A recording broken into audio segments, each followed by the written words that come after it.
শ্রীমদ্ ভগবদ্গীতা যথাযথ প্রথম অধ্যায় বিষাদযোগ শ্লোক নম্বর 16-18।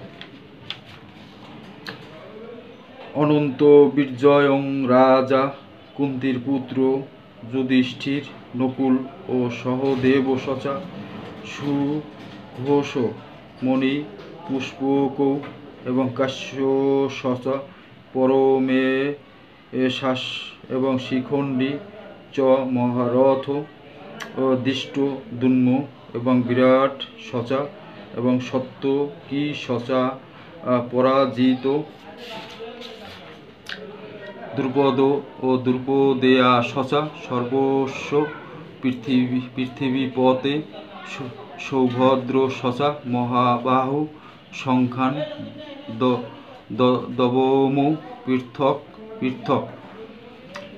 শব্দার্থ: অনন্ত বীর্যয়ম অনন্ত বিজয় নামক শঙ্খ, রাজা রাজা, কুন্তীর পুত্র যুধিষ্ঠির, নকুল সদেব চ এবং সুঘোষ এবং মণিপুষ্পকৌ এবং সুঘোষ ও মণিপুষ্পক নাম শঙ্খ, কাশীর বারাণসীর এর রাজা, চ অর্থ এবং পরমেব অশ্বাস মানে মহান এবং ধনুধর, শিখণ্ডী চ ও মহারথ এবং সহস্র যোদ্ধার বিরুদ্ধে একাকী যুদ্ধ করতে সক্ষম মহারথী দৃষ্টদ্যুম্ন, মহারাজ ও দ্রুপদের পুত্র দৃষ্টদ্যুম্ন এবং বিরাট এবং যিনি এবং পাণ্ডবদের এবং অজ্ঞাতবাস কালে আশ্রয় দিয়েছিলেন, চ অর্থ ও সত্যকী শ্রীকৃষ্ণের সারথী এবং যুযুধানের মতো, চ অর্থ এবং অপরাজিত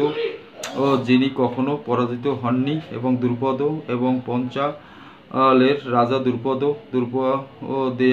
দ্রৌপদীর পুত্র গণ, চ ও সর্বস্ব সকলের পৃথিবী পথে হে মহারাজ সৌভদ্র আর পুত্র অভিমন্যু, চ ও মহাবাহু এবং মহাবলবান সংখ্যান শঙ্খ সমূহ ও দবমু এবং বাজালেন পৃথক একে গীতার গান। যুধিষ্ঠির ধরে শঙ্খ, রাজা কুন্তীর পুত্র অনন্ত বিজয় সেই এবং ঘোষণা সর্বত্র। নকুল বাজালো শঙ্খ ও সুঘোষ তার নাম, সহদেব বাজালো মণি পুষ্পক নাম।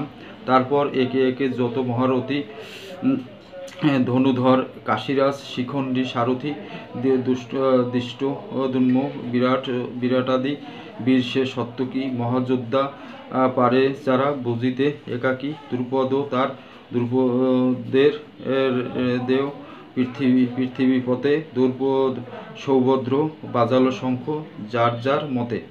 অনুবাদ: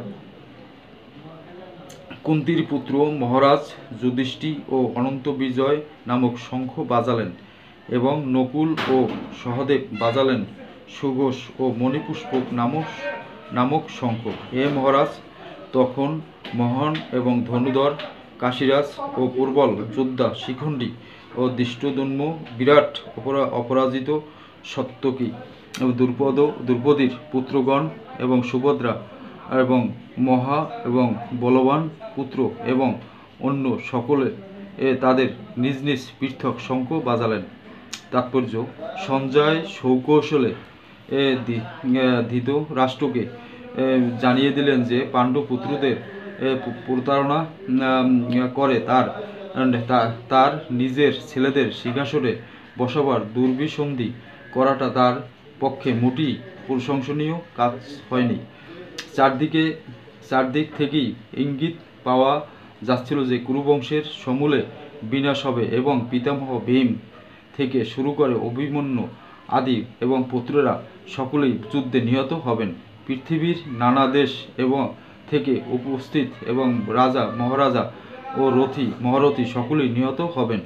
এই বিপর্যয়ের মূল কারণ ছিলেন মহারাজ এবং ধৃতরাষ্ট্র স্বয়ং, কারণ তার পুত্রদের এবং দুষ্কর্মের তিনি কখনো কোনো রকম বাধা দেননি, উপরন্তু তাদের সব রকম দুষ্কর্মের তিনি অনুপ্রেরণা জুগিয়েছেন। হরে কৃষ্ণ।